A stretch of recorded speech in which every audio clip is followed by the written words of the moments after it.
Nous sommes le 24 juin 2023.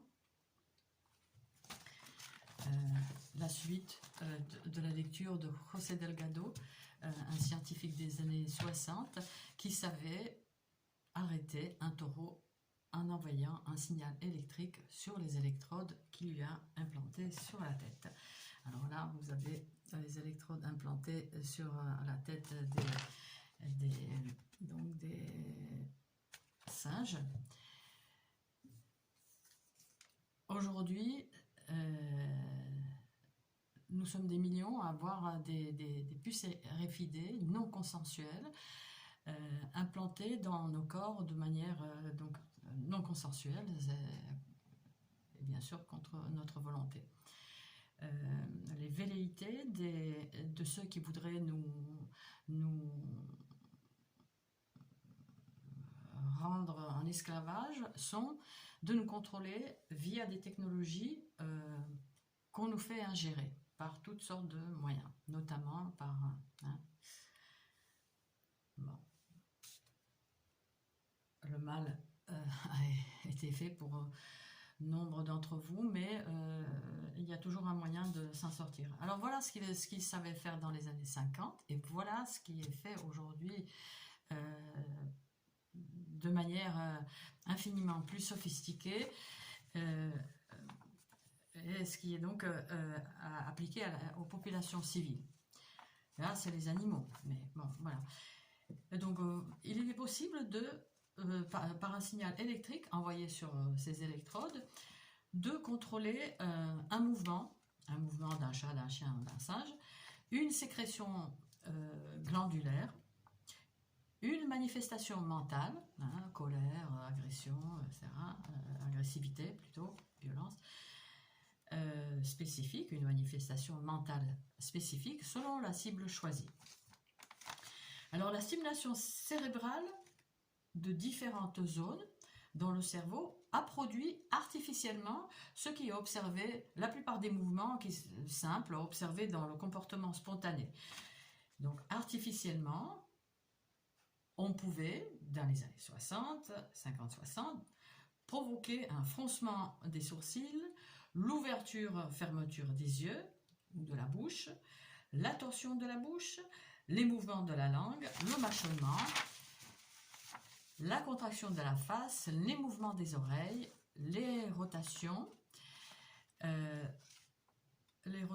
Alors à propos des rotations, j'ai vu une vidéo où un agriculteur français se plaignait que ses vaches ne mangent plus, ne produisent plus de lait, etc. C'était un champ elles étaient dans un champ entouré d'éoliennes qui produisent un énorme champ électromagnétique. Et on a vu ces pauvres bêtes qui allaient pour boire, mais qui détournaient la tête. Voilà, j'en ai parlé déjà, je crois, dans une autre vidéo aussi. Voilà. Par contre, concernant ces mouvements de rotation qu'il pouvait provoquer Delgado sur les bêtes, ça me fait penser également... là, il y a une photo où il montre les singes qui vrillent dans le sens de l'aiguille d'une montre, donc sous impulsion électrique. Et ça me fait penser aux gens qui, à Wuhan, il y a 2-3 ans, n'est-ce pas, vrillaient, je crois que c'était de l'autre côté, mais bon, c'est un détail peut-être, vrillaient de l'autre côté, donc la tête, le corps, pour tomber et pour mourir. À Wuhan, on sait que c'est une des villes où il y a le plus de tours 5G. Il n'y a pas de lien là? Non. Enfin, bref. Donc voilà.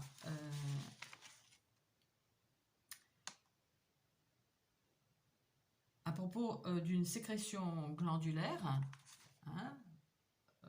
donc chez les animaux, une stimulation électrique chez les animaux, Barry Trower, un ex-agent anglais, évoque des expérimentations qui se faisaient dans les années 1975 où on ciblait à distance, à l'insu de la personne, une de ses glandes, à la rendre folle. Il la rendait folle. La personne finissait par être enfermée et le renseignement cochait l'expérience comme réussie. Voilà. Donc, on a parlé donc des mouvements, voilà, peuvent être provoqués donc à distance par une stimulation électrique de certaines parties, de certaines zones du cerveau. On peut provoquer des mouvements des bras, des jambes, des doigts. Alors ça me fait penser à une cible que j'ai eu l'occasion de rencontrer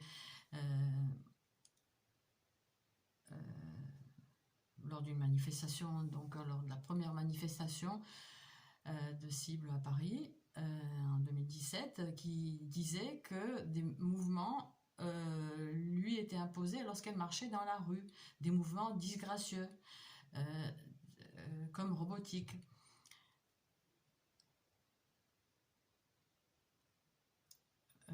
Voilà.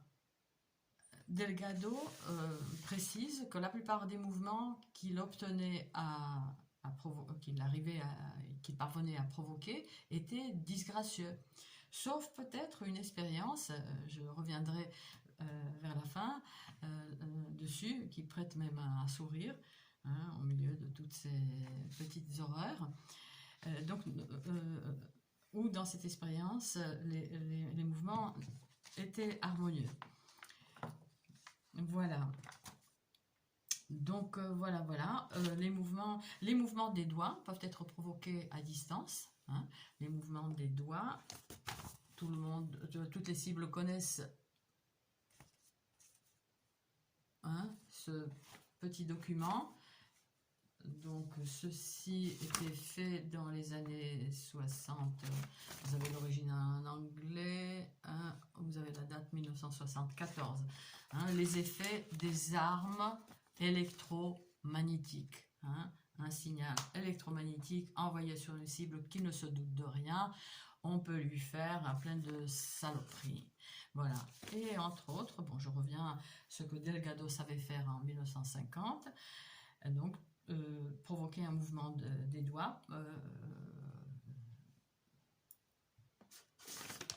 On pouvait le faire. Donc, démonstration de contrôle neural en relevant en arrière chaque orteil jusqu'à 90 degrés durant quelques minutes. Bon, plus tard, donc, ça se faisait, ou alors en même temps, ça se faisait, les militaires le faisaient sur les humains.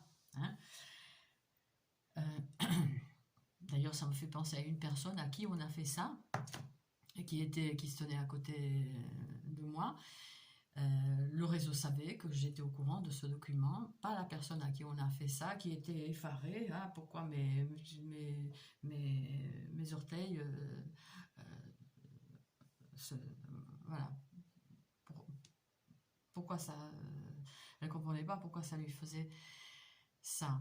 Désolée, je ne suis pas concentrée, je ne devrais pas faire cette vidéo peut-être, mais je veux la faire quand même.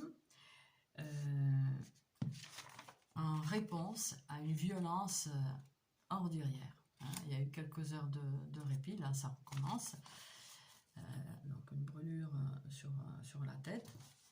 Si vous voulez ce que je me prends sur la tête, vous pouvez taper sur ma chaîne, donc agression EM pour électromagnétique, PL, place Masséna, je suis à Nice, le 8 février 2019 de mémoire, hein, pour voir les tirs qui sont visibles à travers les appareils numériques, qui ne sont pas visibles à l'œil nu. Donc voilà, pour voir ce que je me prends sur la tête, ce que je me prends en ce moment sur la tête. Alors, un tir différent, parce que là, je ne vois rien, c'est vrai. Parfois, on peut apercevoir des sphères qui accompagnent certains tirs. Hein. Mais là, ils ont changé. c'est un peu un genre de tir, un infrason, je ne sais pas. Voilà. Donc voilà, les réponses anormales, les mouvements désorganisés, la perte d'équilibre, donc faire tomber quelqu'un, on peut vous faire tomber, hein, ni vu ni connu, et les convulsions épileptoïdes ont également été provoquées selon les zones cérébrales excitées et les paramètres de stimulation utilisés. Page 142. Les convulsions épileptoïdes ont également été provoquées. Les convulsions d'épilepsie ont été provoquées. Voilà. Alors oui, pour finir alors sur un ton un peu qui fait rire. Donc Delgado a fait une expérience où donc il y avait un singe qui recevait donc la stimulation électrique et qui s'est mis à courir très rapidement. Il dit donc à la vitesse de 2,4 mètres par seconde, en faisant preuve d'une excellente coordination et d'une excellente orientation, en évitant les obstacles et les autres animaux sur son passage dans la cage, hein, c'était dans les grosses cages. Et donc dans cette expérience, donc ceci pour dire que les mouvements provoqués, que Delgado lui-même dit que la plupart du temps sont pas très gracieux, peuvent être gracieux. Voilà. Et donc, ce qui prête à sourire, c'est que dans la cage, donc, il avait installé un levier qui pouvait être activé, comme c'est le cas ici, au départ par hasard, par un singe, qui, donc ce singe, en activant le levier, fait courir l'autre singe qui est sous stimulation électrique. Alors, dans la légende sur cette figure, il dit: le singe de gauche a appris à appuyer dans sa cage sur un levier qui déclenche la stimulation radio chez un autre singe, induisant des mouvements de course rapides parfaitement coordonnés. Après répétition de ces excitations, un conditionnement s'établit chez l'animal stimulé qui manifeste son impatience et se tient dans un coin de la cage, prêt à partir aussitôt que l'autre singe s'approche du levier. Donc il y en a qui aiment bien qu'on les fasse courir. Voilà. C'est pas notre cas à nous, des individus cibles, hein, qui sommes des cobayes choisis à notre insu, bien sûr contre notre volonté. Ce que nous subissons s'appelle la cybertorture. Des douleurs nous sont infligées, hein, toutes sortes de douleurs. Et donc c'est dénoncé pour la première fois depuis des décennies que ça dure, devant les Nations Unies, dont on peut penser ce qu'on veut, hein, mais bon, par un juriste, hein, professeur Nils Melzer, en tant que cybertorture. On n'aime pas, globalement, je pense, qu'on nous fasse courir.